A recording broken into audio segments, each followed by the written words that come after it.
పరశురాముడు అసలు ఆయన జన్మయే చాలా చిత్రంగా వచ్చినటువంటి అవతారం అది. అది ఒకళ్ళు ప్రార్థన చేస్తే వచ్చినది కాదు, ఒకళ్ళ పొరపాటు వల్ల వచ్చింది అవతారం.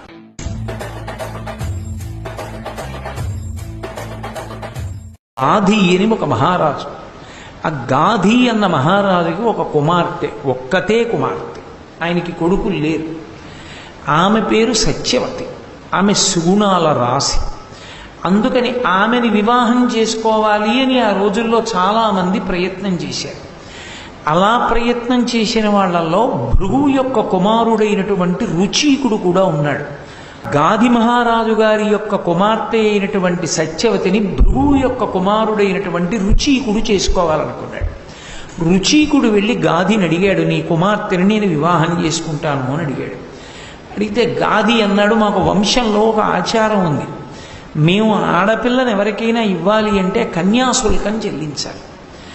ఏమిటా కన్యాశుల్కం అంటే ధనం కాదు, ఒళ్ళంతా చంద్రకాంతి ఎలా ఉంటుందో అటువంటి తెల్లగా ఉన్నటువంటి 1000 గుర్రములను, ఒక్క చెవి మాత్రమే నల్లకలువ ఎలా ఉంటుందో అటువంటి కాంతితో నల్లగా ఉండాలి. ఒక చెవి, 2 చెవులు కాదు, ఒక్క చెవి నల్లకలువ వంటి కాంతితో తెల్ల చుక్క లేకుండా నల్లగా ఉండాలి.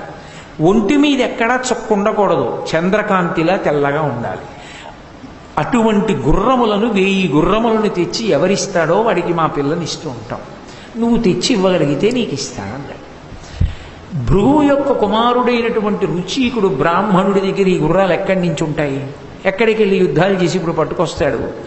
అందుకని ఆయన తన తపోబలంతో వరుణలోకానికి వెళ్ళాడు. తన తపశ్శక్తితో వరుణుడి దగ్గరికి వెళ్ళాడు. వెళ్ళి ఆ వరుణుణ్ణి అడిగాడు, అయ్యా నేను పెళ్లి చేసుకుందాం అనుకుంటున్నాను, నాకు ఇవ్వవలసింది. ఆ వరుణుడు దిక్పాలకుడు, ఆయన ఏదైనా ఇస్తాడు ప్రభువు కనుక.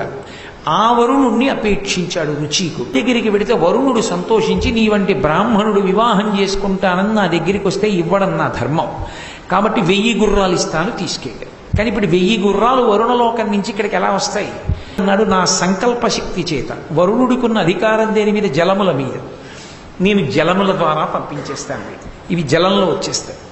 ఎక్కడికి వస్తాయి? గాధి పరిపాలిస్తున్న ప్రదేశం కన్యాకుబ్జం. కన్యాకుబ్జం దగ్గర గంగానది ప్రవహిస్తోంది.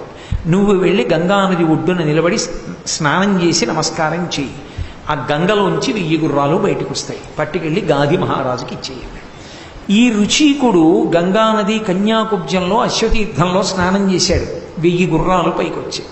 ఇప్పుడు ఈ 1000 గుర్రాలని పట్టుకెళ్ళి గాధి మహారాజుకి ఇచ్చాడు. ఇస్తే గాధి మహారాజు తన కుమార్తె అయిన సత్యవతీదేవిని రుచీకునికిచ్చి వివాహం చేశాడు.